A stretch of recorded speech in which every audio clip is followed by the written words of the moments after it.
Bonjour à toutes et tous, cette capsule vidéo va être consacrée au cours du lundi 11 mai. Donc dans le cadre de cette séquence, nous allons corriger les exercices que vous aviez à traiter pour ce jour. Alors, on commence par les QCM. Première affirmation, on observe un dégagement gazeux au cours d'une transformation chimique. Après analyse, on constate que ce gaz est du dioxyde de carbone. Donc on peut le qualifier de produit. C'est un produit puisqu'il a été formé au cours de la transformation. C'est la définition d'un produit. Un produit est une espèce chimique formée au cours d'une transformation chimique. Donc ça n'est ni un réactif ni un réactif et produit, c'est juste un produit. Une espèce spectatrice lors d'une transformation chimique correspond à trois propositions, un joueur sur le banc de touche, un joueur sur le terrain ou un spectateur dans les gradins. Alors là, ce serait plutôt un spectateur dans les gradins, puisqu'une espèce spectatrice est présente dans ce qu'on appelle le système chimique, c'est-à-dire qu'elle est présente dans le milieu réactionnel, mais cette espèce n'est ni consommée ni formée. Donc ce n'est pas un joueur sur le terrain qui serait un réactif, ce n'est pas un joueur sur le banc de touche qui serait éventuellement amené à rentrer aussi si le joueur sur le terrain était consommé. Donc là on pourrait qualifier ça de réactif en excès et puis là de réactif. Donc là non, c'est un spectateur, le spectateur sur le gradin. Donc une espèce spectatrice, ça correspondrait à ça. Alors les nombres stoichiométriques, c'est les nombres qui sont ajoutés devant les réactifs et les produits. Ils servent à ajuster l'équation, c'est-à-dire à faire en sorte que l'on ait conservation des éléments et conservation de la charge. Quand on écrit une équation de réaction, il faut avoir ces deux règles de conservation en tête. Il faut toujours que l'on ait conservation des éléments et conservation de la charge. Ça signifie qu'on doit avoir les mêmes éléments à gauche de la flèche qu'à droite et la même charge totale à gauche de la flèche qu'à droite. Le réactif limitant, c'est celui qui est entièrement consommé lorsque la réaction s'arrête. C'est la définition du réactif limitant. C'est par la disparition de ce réactif que la réaction se stoppe. Il faut imaginer des chocs comme ça entre les molécules de réactifs, entre le réactif A et le réactif B. Et bien quand le réactif A, si c'est notre réactif limitant, est entièrement consommé, le réactif B ne peut plus se choquer contre le réactif A, donc la réaction se stoppe.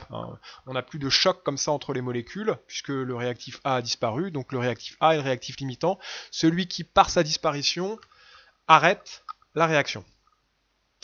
Alors là, on vous demandait de préciser les nombres stoichiométriques à ajouter de manière à ce que cette équation soit correctement écrite. Donc on avait 1 devant C3H8. Quand rien n'est écrit, c'est un 1. Et ensuite, on avait A, B et C. Il fallait trouver à quoi correspondait A, B et C. Donc on voit qu'on a 3 carbones, donc on va mettre B, ce sera un 3 ici. Ça fait qu'on va se retrouver avec 3 carbones mais aussi 6 oxygènes, puisque 3 fois 2 ça nous fait 6 oxygènes. On avait 8 hydrogènes ici, il nous en faut aussi 8 à droite, donc là on va mettre un 4, le C va être un 4, puisque 4 fois 2 ça fait 8 hydrogènes. Et donc on se retrouve avec un total de 3 fois 2, 6, plus 4 fois 1, 4, 10 oxygènes à droite. Et là, on a un AO2, donc il faudra que ce A soit un 5, puisque 5 fois 2, ça nous fait 10. Donc on récapitule, A égale 5, B égale 3 et C égale 4, donc c'est la réponse B. Une transformation chimique dont la température augmente au cours de la réaction est alors endothermique, exothermique ou athermique. Athermique, c'est quand on n'a aucun effet thermique. Ça, on ne l'avait pas marqué dans le cours, mais ça correspond à ça. La transformation, elle est exothermique si le système chimique libère de l'énergie vers le milieu extérieur, donc le milieu extérieur va voir sa température augmenter. Si la transformation chimique est endothermique, le système chimique reçoit de l'énergie du milieu extérieur, donc la température du milieu diminue. Là, ici, on vous dit que la température augmente, donc c'est exothermique. La température du milieu augmente, donc la réaction est exothermique. Elle libère de l'énergie. Alors, ici, question 2, on réalise la même réaction qu'au 3.1, donc la réaction exothermique, mais cette fois-ci, l'augmentation de la température est plus faible. Et donc, on veut trouver une explication à ça. Soit c'est parce qu'on a diminué la masse des deux réactifs, alors si on le fait, c'est vrai que ce sera plus faible, mais on n'est pas obligé de diminuer la masse des deux réactifs. en fait, il suffit de diminuer uniquement la masse du réactif limitant, celui qui, par sa disparition, stoppe la réaction. Si on diminue la masse du réactif limitant, eh bien, la réaction va moins tourner. Hein. Souvenez-vous de la correction de l'activité là sur les sandwichs et les baguettes et le jambon. Donc, on aura moins d'avancement, la réaction va avancer moins loin. Donc, en diminuant uniquement la masse de réactif limitant, l'augmentation de température sera plus faible. Une augmentation de température a toujours pour origine une transformation chimique. Eh bien c'est faux, hein. On a vu dans le chapitre précédent que les transformations physiques pouvaient aussi produire une augmentation de température. Transformation physique, quand on a une espèce chimique qui change d'état physique, hein. Quand on a une transformation physique, l'espèce avant la flèche et l'espèce après la flèche sera la même, c'est juste son état physique qui va changer. Par exemple, une espèce qui va passer de l'état liquide à l'état gazeux, ou une espèce qui va passer de l'état solide à l'état liquide. Donc chapitre précédent. Donc là, on a vu que ces transformations physiques pouvaient aussi s'accompagner d'une augmentation de température. Donc la réponse ici est faux. Donc là, ici, on reprend sur les corrections. Donc, une plongée sous-marine, exercice 11. La respiration est possible grâce aux bouteilles. Elles sont remplies d'un mélange de gaz constitué de dioxygène et de diazote, comme l'air. Ces deux gaz sont inspirés par le plongeur et transportés dans l'organisme par le sang. Le diazote n'est pas consommé et s'accumule dans le sang, alors que le dioxygène est consommé par les muscles. En réagissant avec le glucose, il produit du dioxyde de carbone, de l'eau, ainsi que l'énergie nécessaire à la mise en mouvement des muscles. Parmi toutes les espèces citées ci-dessus, une espèce est spectatrice, laquelle? Eh bien, c'est le diazote. On vous dit que le diazote n'est pas consommé et s'accumule dans le sang. Il n'est pas consommé, donc c'est un spectateur. Ce n'est ni un réactif ni un produit, il n'est ni consommé ni formé. Les réactifs, eh bien, nous avons le dioxygène qui réagit avec le glucose, hein, c'est dans l'énoncé aussi. Le dioxygène est consommé par les muscles en réagissant avec le glucose. Donc O2, dioxygène, et C6H12O6, glucose, sont les réactifs. Et les produits, eh bien, le dioxyde de carbone et l'eau. Il produit du dioxyde de carbone et de l'eau, je relis l'énoncé. Écrire l'équation de la réaction. Alors, on commence par mettre une flèche. À gauche, on va mettre les réactifs, O2 et C6H12O6. À droite, les produits, CO2 et H2O. Et on rajoute les nombres stoichiométriques. Ceux-ci vont être ajoutés de manière à ce qu'on ait conservation des éléments et conservation de la charge. Bon, là, rien n'est chargé, donc de toute façon, ça n'aura pas d'influence, les nombres stoichiométriques, sur cette règle de conservation. Mais par contre, il faut qu'on ait aussi conservation des éléments. On a donc l'équation ici. 6 carbone, donc on va mettre 6 CO2. 12 hydrogène, donc on met 6 H2O. On se retrouve avec 6 plus 6 fois 2, 12, 18 oxygène. 18 oxygène, eh bien, on en a déjà 6 ici.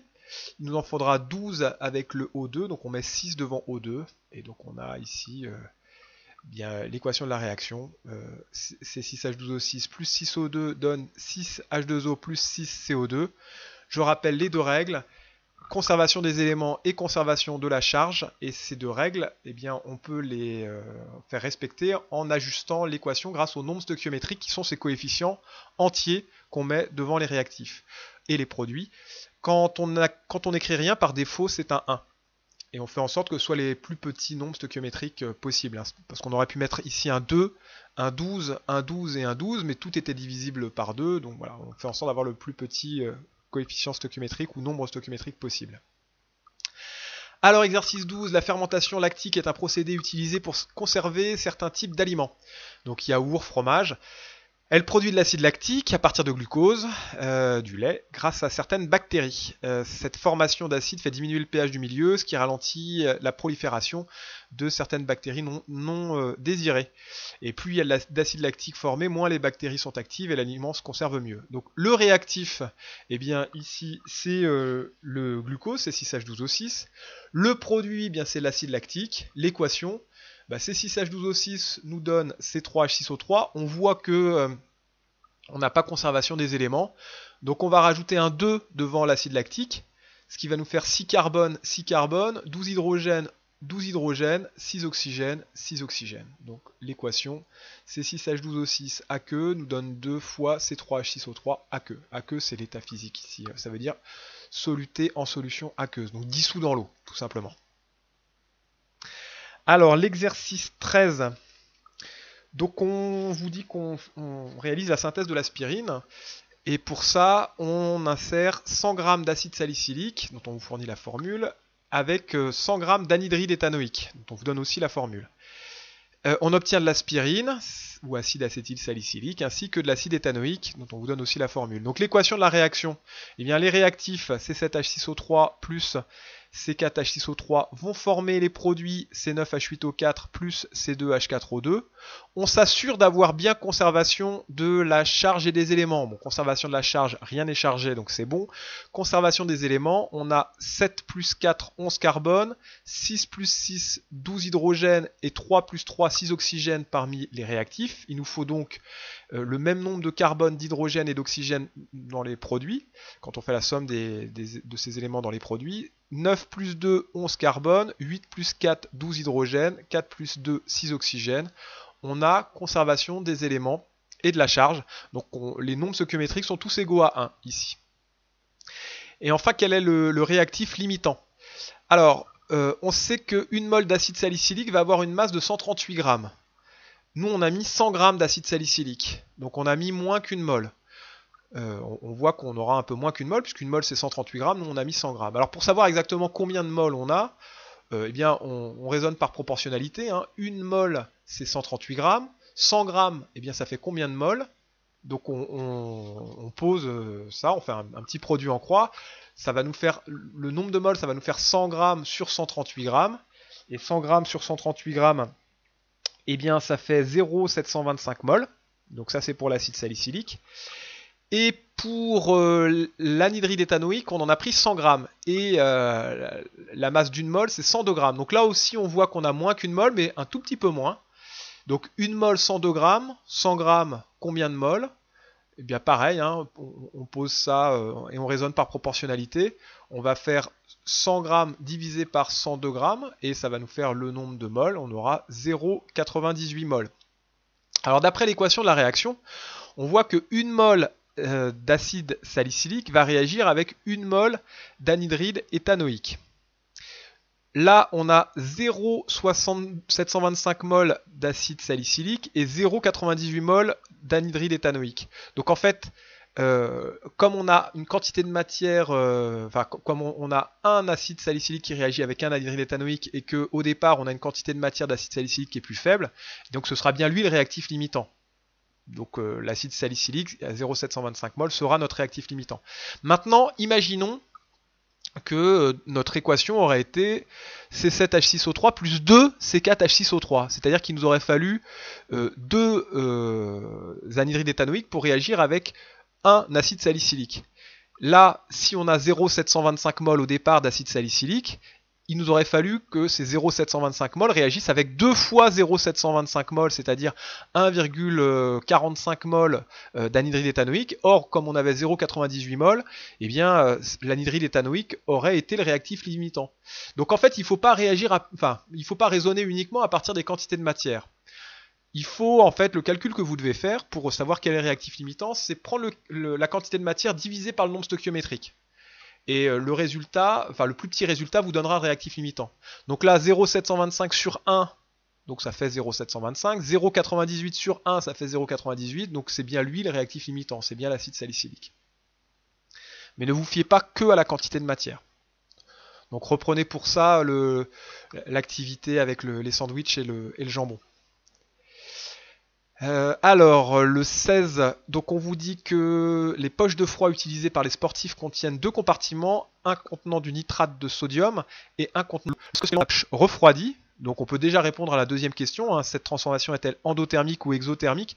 Étant donné que la poche refroidit lors de la dissolution du nitrate de sodium, eh bien la transformation elle est endothermique, hein, puisque le système reçoit de l'énergie du milieu extérieur dont la température diminue. La réaction ne se fait que parce que ici le nitrate de sodium reçoit de l'énergie du milieu extérieur, et donc comme il reçoit de l'énergie du milieu extérieur, il diminue la température du milieu extérieur. Donc il refroidit la poche.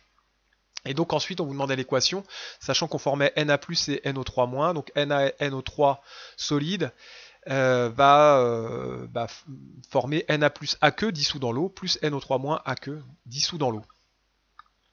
Alors l'arbre de Diane, c'est une manipulation assez spectaculaire. Si vous pouvez regarder ça sur YouTube, vous trouverez assez facilement, je pense, des expériences. Si on est amené à se revoir, je vous montrerai, parce que la manip est assez jolie. Donc on plonge un morceau de cuivre solide dans un bécher qui contient une solution de nitrate d'argent, donc avec des ions Ag+. Donc le tortillon de cuivre, il est comme ça, hein, vous reconnaissez cette couleur rouge-orangé caractéristique du cuivre. Et au bout de quelques minutes, on constate que, eh bien, qu'on a une solution qui bleuit, et puis on a aussi des cristaux comme ça brillants, blancs brillants, qui se forment sur le tortillon de cuivre, et ces cristaux, c'est des cristaux d'argent. Analyser les produits formés lors de cette réaction. Bon, donc on a de l'argent qui s'est formé à partir des ions Ag+, ici. Les ions Ag+ se sont transformés en argent solide. Et comme on voit l'apparition d'un précipité bleu, eh bien, on peut en déduire, d'après les rappels qui sont donnés ici, hein, les ions cuivre 2 notés Cu2+, forment un précipité bleu lorsqu'ils sont en contact avec une solution d'hydroxyde de sodium. Donc on peut en déduire que, comme en rajoutant l'hydroxyde de sodium, on a eu un précipité bleu, que on a eu aussi la formation de Cu2+. Donc je récapitule, au début j'avais Cu solide et Ag+ aqueux, à la fin j'ai Ag solide et Cu2+ aqueux, donc j'écris l'équation de la réaction, je connais les réactifs Cu et Ag+, et je connais les produits Cu2+ et Ag. Donc il faut écrire cette équation de manière à avoir conservation des éléments et conservation de la charge. Donc là, si on ne met aucun nombre stoichiométrique, on a bien conservation des éléments, c'est-à-dire qu'un cuivre donne un cuivre, un argent donne un argent, mais on n'a pas conservation de la charge, puisque ça nous fait une charge 1+ ici et une charge 2+ ici. Donc on est obligé de mettre un 2 devant le Ag+, pour avoir une charge 2+, qui va compenser la charge 2+ qu'on aura à droite. Donc charge 2+ à gauche, charge 2+ à droite. Mais du coup, comme on a mis un 2 devant l'élément argent, eh bien il nous faut aussi un 2 devant cet élément argent qui est sous forme d'atome ici. Donc attention, hein, conservation des éléments et conservation de la charge. Et enfin, donc dernier exercice. Alors là, c'est un exercice, il faut que vous vous entraîniez, hein, parce que pour écrire correctement des équations de réaction, il n'y a pas de secret, il faut pratiquer.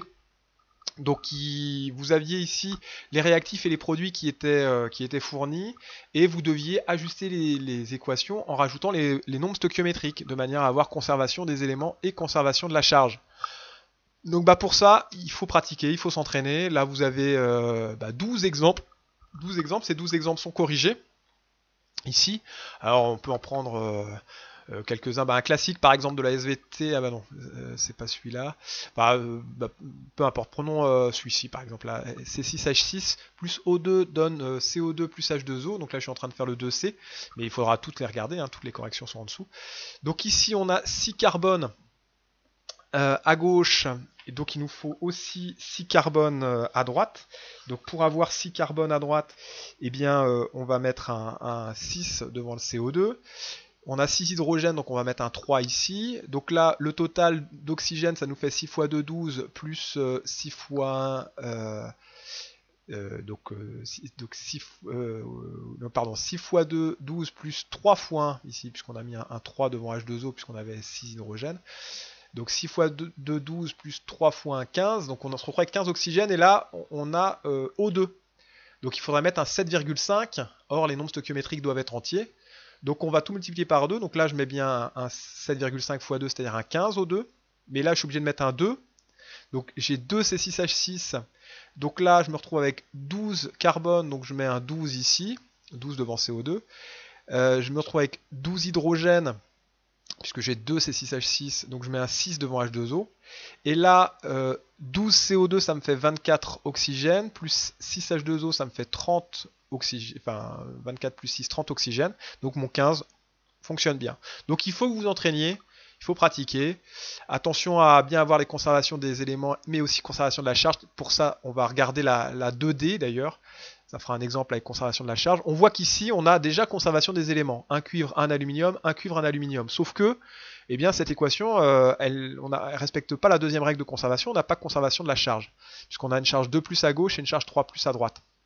Donc, il nous faut un coefficient ici qui va faire qu'on va avoir un multiple de 3 et de 2 ici. Donc on va mettre un 3 ici, Cu2+, ça va nous faire une charge 6+, Donc on va mettre un 3CU ici. Et on va mettre un 2AL3+, qui va nous faire une charge C+, aussi. Et on met un 2AL ici. Donc je récapitule. 3CU2+, plus 2AL donne 3CU plus 2AL3+. On a bien conservation des éléments et on a bien conservation de la charge. Donc entraînez-vous, pratiquez. Et bon courage et bon travail. On se revoit jeudi. Bonne journée.